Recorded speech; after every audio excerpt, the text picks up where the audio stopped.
All right, everybody, welcome back to the channel, to Romer Adventure Reviews. Remember this? Remember Vegas, the Scout? Vegas, CES. That's right. We had a lot go down out there. We got to spend a lot of time with the vehicle. And we've got a lot more content. We've talked about it. We've got some things we want to deep dive in the future. But today's going to be a little bit of a different episode, and you may need to invite some people in. Yeah, invite your Rivian friends to watch this video.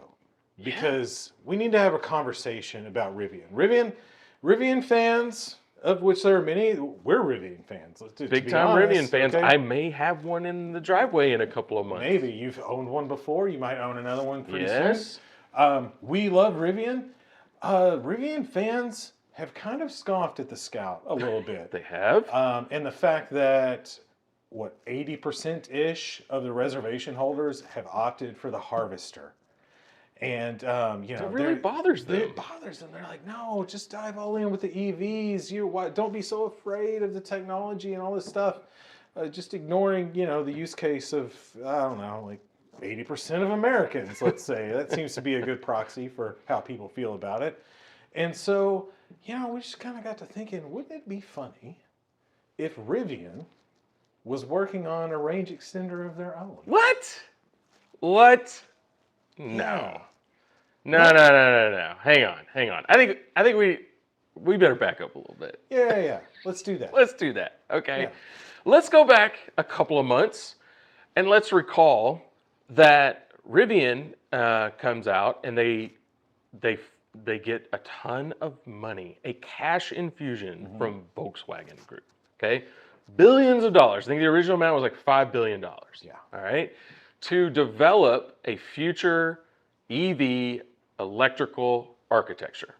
So all the modules in the car and how they connect to one another and how everything is integrated. Okay. And Volkswagen is basically saying, we're going to go out, we're going to pay Rivian to do this work for us for the future. So we can build EVs the way they build them, right? Yeah. Software over the air updates, everything kind of working together in the infotainment and all that stuff. Yeah. Okay. Great idea. Good idea. Find somebody better than us at EVs. Yes. Pay them to work for us. Okay.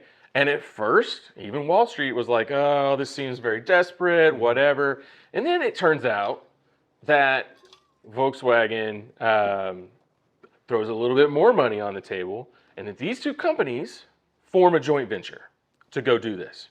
So they're bringing engineering teams together out in California. And even when they announced it, they came out and said, we're already doing it.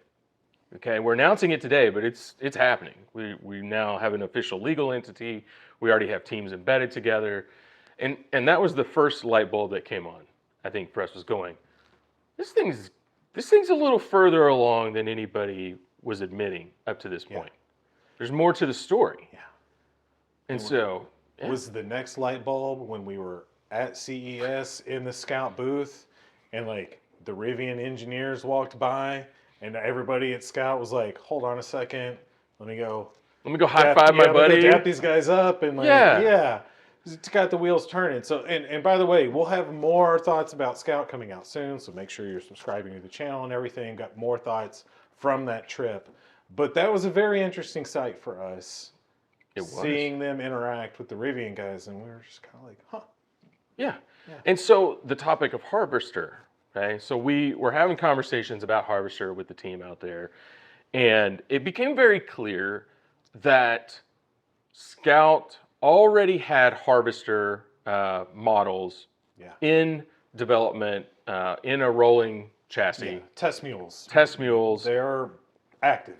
Very active. Multiple ones. Okay, so in different stages of development, I think they already have an idea of what they're going to do. I know they've been a little coy about it, but I think they know which engine they're going to use. I do too. And they've been doing all the testing and everything else with that.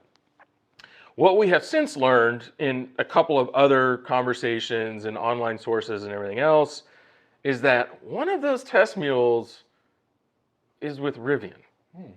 Now, first of all, you could say, well, if Rivian is the primary for developing the next generation EV architecture, and 80% of Scout's reservations are for the Harvester, obviously they would need access. They need to know how to make it work with it. Exactly. Right?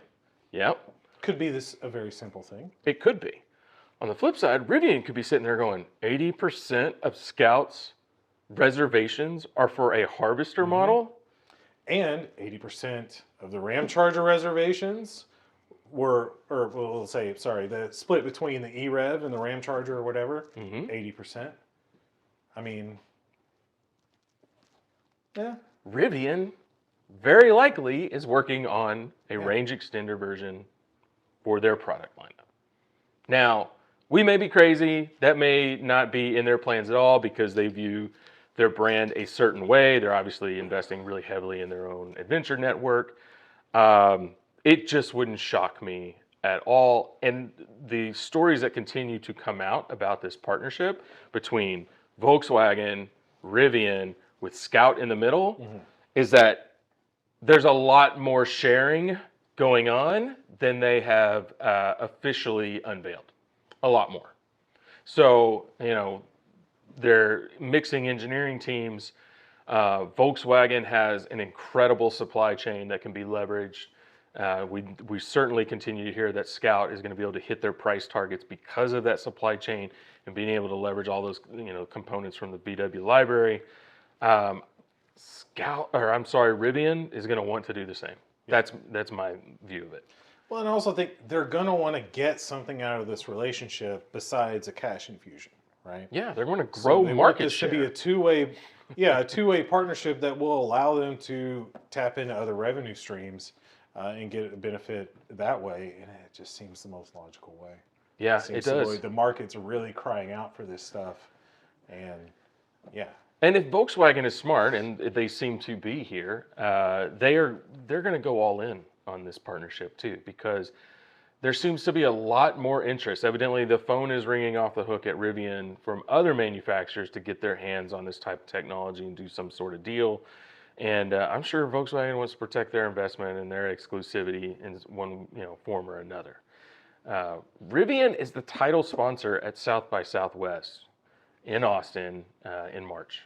And that is no small investment. And we're about a month away. Well, about 5 weeks away, I think. I would anticipate them not wasting that opportunity by just showing up with the R3X or the R2. We've seen that. Yeah, it would be interesting. It will be. So stay tuned. We'll see what maybe they have up their sleeve. But yeah, that's it. That's it. That's it. We just want to put that out there. Into the ether because we've put some things out there before. And they've come true. And they come true. So we want to manifest this. Shoot or shoot. Yeah. All right. Awkward wave. All right. I'm killing it. Thanks.